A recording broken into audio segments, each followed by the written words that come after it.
De una vez pierdo mis miedos. Buenas, mi nombre es Felipe Estupiñán Córdoba, del programa de arquitectura Sevilla del Rosario.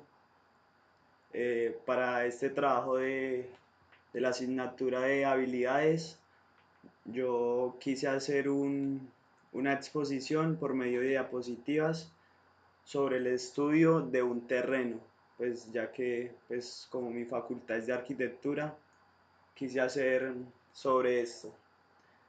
Entonces, el estudio es una intervención al Parque Gran Colombiano que se encuentra ubicado en el municipio de Villa del Rosario. Eh, bueno, acá podemos ver, eh, al hacer un estudio de un parque, uno tiene que iniciar con ciertas pautas. Por ejemplo, acá se, se hace un estudio de suelos, de los usos de los suelos.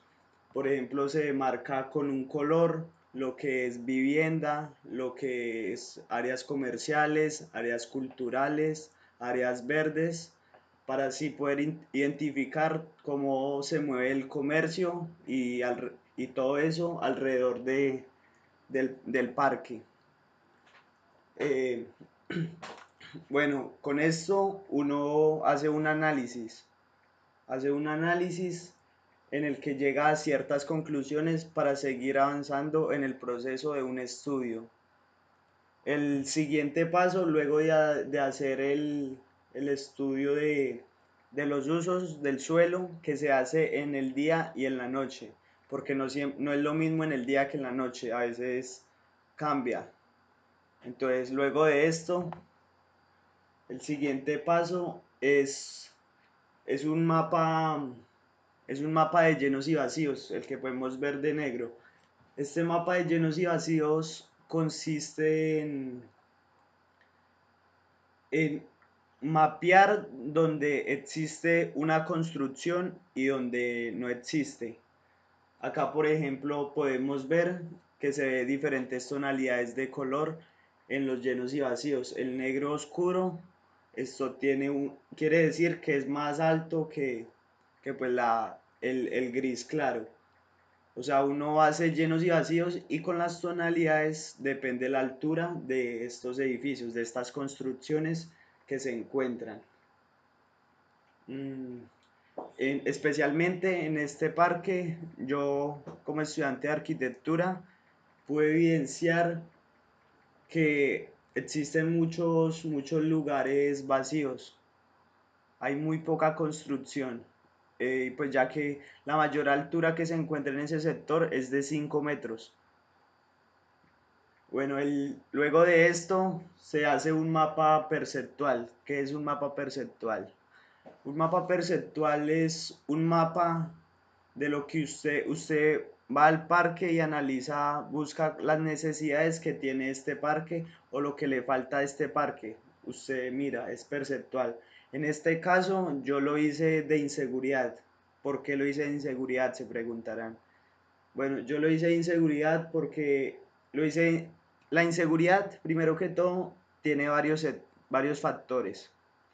Existe en la arquitectura la inseguridad por robo a mano armada, o está la inseguridad por alto flujo de vehículos, por andenes, aceras dañadas que obstaculizan el movimiento de las personas.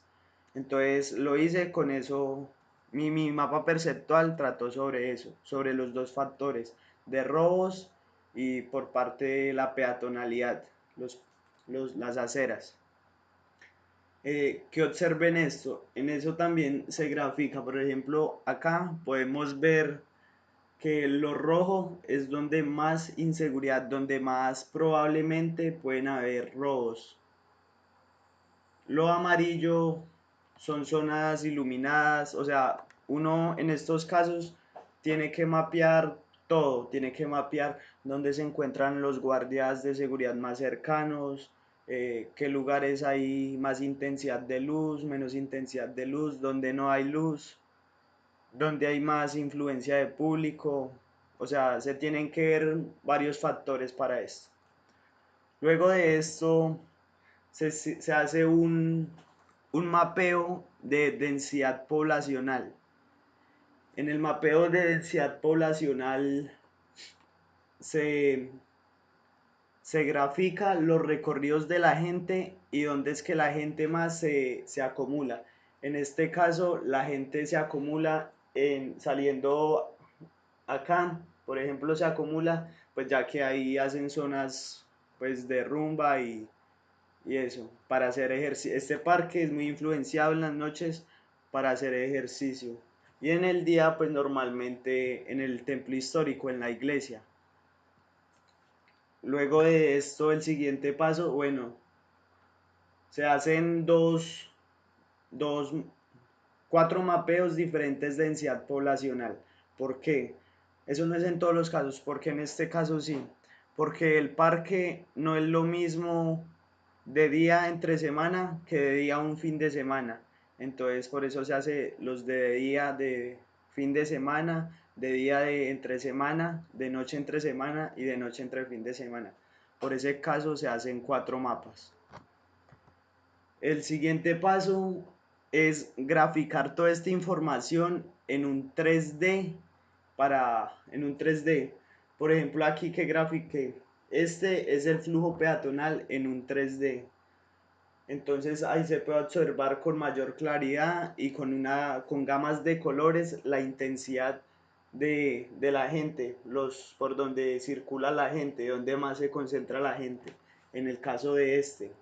En el caso de este es vehicular. En el vehicular, ¿qué se grafica las rutas que pasan por el sector, el número de taxis, bicicletas, todo eso, y las rutas donde se presenta mayor congestión, todo eso. Luego de, bueno, ese sería una primera parte de todo el análisis que se hace.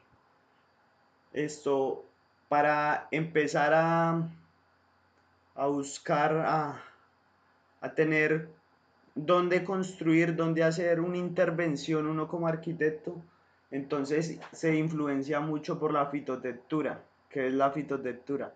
La fitotectura es el estudio de los árboles. En este caso se toman satelitales de los últimos 18 años. Entonces, y uno grafica cómo ha ido creciendo la densidad de la naturaleza o cómo se ha ido reduciendo. ¿Con qué fin? Con el fin de pronosticar qué pueda suceder con la naturaleza más, para ver si afecta esto mi proyecto o lo beneficia.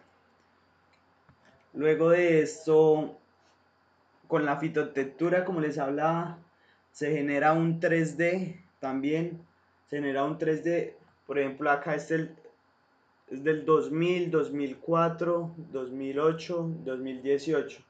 Acá igualmente, pero desde una vista superior. Entonces, mire, como observan, aquí se ve que se ha mantenido la fitotectura en este parque. O sea, no ha tenido un cambio constante de crecimiento ni de reducción. Entonces, con eso uno observa.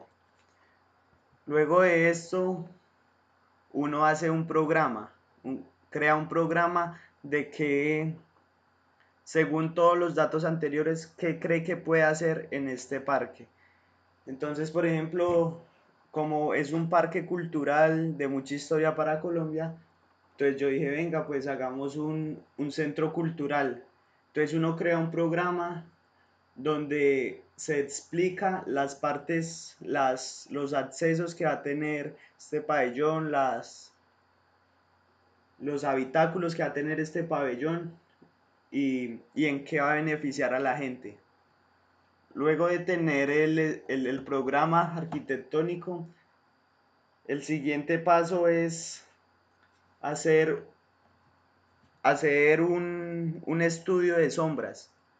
¿Por qué un estudio de sombras? O sea, como les decía, es muy bueno lo de la arquitectura. Entonces se hace lo de las sombras para que con el fin de generar un espacio para poder crear el proyecto. Por ejemplo, entonces si nosotros queremos un proyecto muy sombreado, Entonces, donde más se genere sombra, ahí lo voy a ubicar. Entonces, más que todo para eso se hace el estudio de las sombras. Se hacen a diferentes horas para tener un cierto límite para poder ubicar el proyecto. Bueno, ahí podemos evidenciar. eh, bueno, luego de esto tenemos que hacer un cuadro de áreas y de actividades, donde entonces nos mostramos qué tipos de áreas van a haber en el sector, qué actividades y el número de metros cuadrados que se van a encontrar en cada zona. Luego procedemos a la implantación. La implantación, que es con todo este proceso que tuvimos de análisis, nosotros buscamos el lugar más adecuado según nuestra necesidad. Por ejemplo, acá yo quería que hubiera sombra, entonces el proyecto se tuvo que ubicar así. En este lugar esto necesitaba que fuera fresco, pero que fuera al aire libre, entonces lo generé donde había una sombra. Básicamente así es todo el proceso. Para finalmente, finalmente uno llega a un proceso como este, generando un 3D. Un 3D con dos plantas, tiene en este caso el edificio. Esas son unas fachadas. Así es como básicamente se crea un proyecto arquitectónico. Todo en la arquitectura se basa con análisis, con estudio, no es colocar las cosas porque sí, sino que necesitamos sostener unas ideas de que hicimos tal cosa porque en el sector ocurría eso. Entonces nosotros nos tenemos que acomodar a lo que nos dé el terreno, pero a la vez beneficiarnos de ello. Eh, en conclusión, creo que es una de las mejores carreras que puede haber. Uno a veces no se imagina todo esto que hay que hacer para poder lograr un proyecto, sino uno a veces cree que es solo como tirar líneas y dejar que la imaginación vuele. No, eso es mentira. Porque, o sea, pues en cierto modo sí se puede hacer eso, que la imaginación vuele, pero uno tiene que limitarse, uno se tiene que limitar a, al terreno que está estudiando y donde va a tener el objeto a construir. Eso fue todo. Muchas gracias.